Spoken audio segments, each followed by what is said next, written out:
Praise the Lord. Lent days గురించినటువంటి కొన్ని విషయాలు మనము ఆలోచన చేద్దాం. లెంట్ డేస్ అనే మాట బైబిల్ గ్రంథంలో లేదు. లెంట్ డేస్ పాటించండి అని దేవుని వాక్యం మనకు ఆజ్ఞాపించట్లేదు, బోధించట్లేదు. కనీసం ఆ మాట కూడా రాయబడలేదు.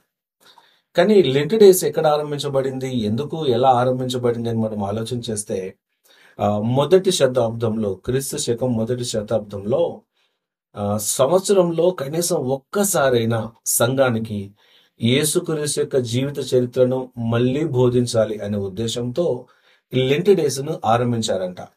అంటే ఈస్టర్ కంటే ముందు ఒక 40 రోజుల ముందు. మరి 40 రోజులే ఎందుకు పెట్టారు? వై 40 డేస్ అంటే యేసుక్రీస్తు పరిచర్యలోనికి అడుగు పెట్టక ముందు 40 రోజులు ఉపవాస ప్రార్థన చేశారు అరణ్యంలో. అప్పుడు ఆయన పరిచర్యను ఆరంభించారు, బోధించడం, దేవుని రాజ్యమును బోధించడం, ప్రకటించడం మొదలుపెట్టారు.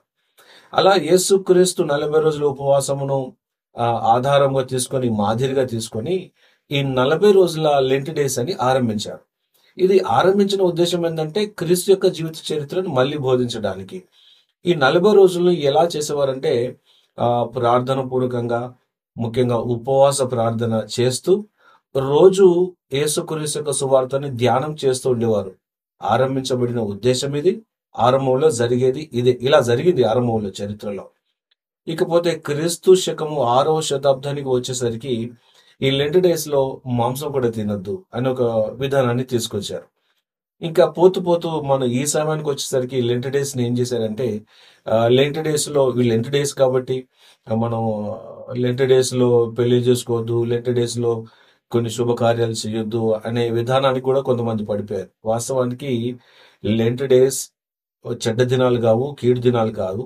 లెంట్ డేస్ మంచి, గుడ్ డేస్, మంచి దినాలు. ఎందుకంటే ఒకవేళ లెంట్ డేస్ కనుక చెడ్డ దినాలు అయితే మరి యేసుక్రీస్తు మరణించిన దినం ఇంకా బ్యాడ్ డే అవ్వాలి, డార్క్ డే అవ్వాలి అది. కానీ యేసుక్రీస్తు శిలువ పైన మరణించిన శుక్రవారంను గుడ్ ఫ్రైడే అంటున్నాం. యేసుక్రీస్తు తిరిగి లేచినటువంటి దినమును పునరుద్ధాన దినం అంటున్నాం.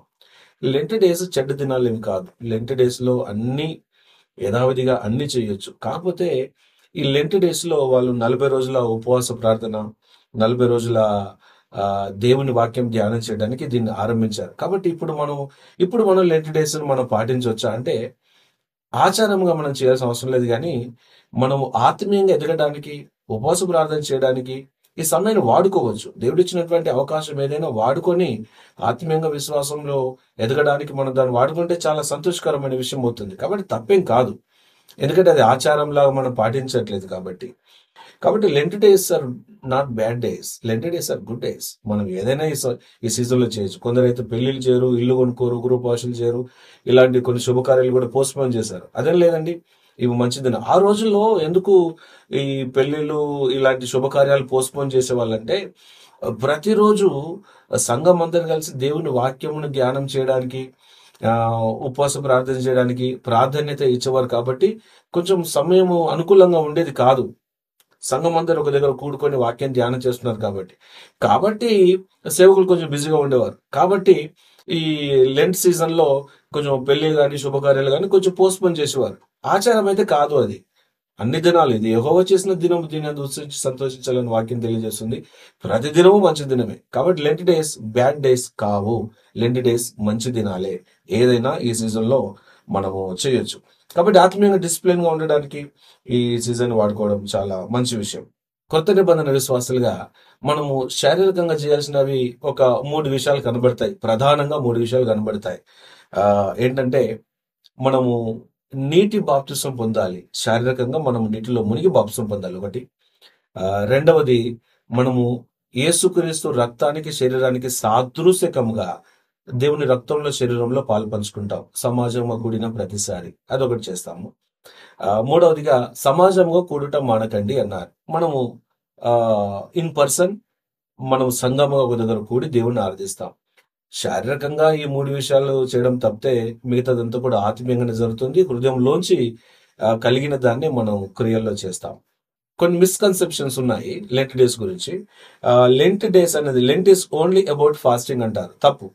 కేవలం ఉపవాస ప్రార్థన కోసం మాత్రమే కాదు. ఉపవాస ప్రార్థన చెయ్యొచ్చు, కానీ ఉపవాసం కోసం మాత్రం కాదు. ఉపవాసం అనేది సంవత్సరంలో మనము ఏ సీజన్ లోనైనా ఉపవాస ప్రార్థన చేయొచ్చు. దేవుని వాక్యంలో 3 రోజుల ఉపవాస ప్రార్థన ఉంది, 7 రోజుల ఉపవాస ప్రార్థన ఉంది, 40 రోజుల ఉపవాస ప్రార్థన ఉంది. కాబట్టి ఎప్పుడైనా దేవుడు నడిపించినప్పుడు, మనకి పరిస్థితులు అనుకూలించినప్పుడు ఉపవాస ప్రార్థన. ఉపవాసం అంటే అర్థం ఏంటి? అంటే దగ్గర, వాసము అంటే నివసించడం. ఉపవాసం అంటే దేవునికి దగ్గరగా మనము ప్రార్థన చేస్తూ దగ్గరగా వెళ్ళి దేవుని వాక్యం ధ్యానం చేయడానికి, నేర్చుకోవడానికి మనం చేసేదే ఉపవాస ప్రార్థన. కాబట్టి ఉపవాసం అనేది సంవత్సరంలో ఎప్పుడైనా చేయొచ్చు. ఆ విషయాన్ని మనం గుర్తుపెట్టుకుందాం. రెండవది, లెంట్ డేస్ లో మాంసం తినకూడదు, నాన్ వెజ్ తినకూడదు అని కొందరు అనుకుంటారు. అదేం కాదు. ఉపవాస ప్రార్థన చేయకపోతే అన్ని రకాల భోజనాలు మనం ఈ సందర్భంలో, అంటే ఈ సీజన్ లో కూడా చేయొచ్చు. ఈ సాధారణమైన దినాలే, అది ప్రత్యేకమైనది ఏం కాదు. మనం దాని గురించి ఆలోచించాలి. తర్వాత ఆ ఈ లెంట్ డేస్ లో మనం ఉపవాసం ఉంటే దేవుడు మనల్ని క్షమిస్తారు. ఉపవాసం ఉంటే దేవుడు మనల్ని క్షమిస్తారని ఎక్కడుంది? దేవుని వాక్యం అలా చెప్పట్లేదు. ఎఫ్ఎస్సి 2:8 ప్రకారంగా మీరు విశ్వాసం ద్వారా కృపచేత రక్షించబడి ఉన్నారు. ఇది మీ వలన కలిగిన కాదు, దేవుని వరమే. అది క్రియల వలన కలిగినది కాదు కనుక ఎవడునూ అతిశయపడే వీలు లేదు అని తెలియజేస్తుంది. అంటే అర్థం ఏంటంటే, మనం దేవుని దగ్గర గోజాడి ఉపవాస ప్రార్థన చేసి బతిమాలి మన పాపాల క్షమాపణ పొందుకుంటాం. అలా కాదు. దేవుని నుంచి మన పాపాలు క్షమించబడాలంటే మనము నమ్మి పాపాలు ఒప్పుకుంటే దేవుడు క్షమిస్తాడు.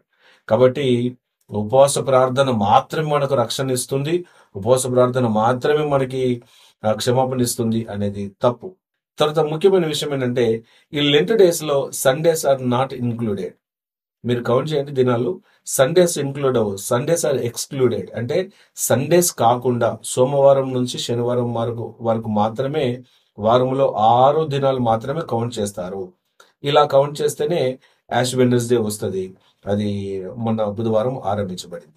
ఇంకొక విషయం, లెంట్ డేస్ అనేది కేవలం క్యాథలిక్స్ కోసం మాత్రం అంటారు. అట్లా ఏం లేదండి. లెంట్ డేస్ అంటే ఈ సీజన్ ఆత్మీయంగా ఎదగడానికి, దేవునికి దగ్గర అవ్వడానికి, ఉపవాస ప్రార్థన చేయడానికి అందరూ మనం దీన్ని, ఈ సీజన్ లో ఇలాంటి విషయాలు మనం చేయడం మంచి విషయమే. క్యాథలిక్స్ కోసం మాత్రమే కాదు, అందరూ ఈ సీజన్ వాడుకొని ఆత్మీయంగా ఎదగొచ్చు.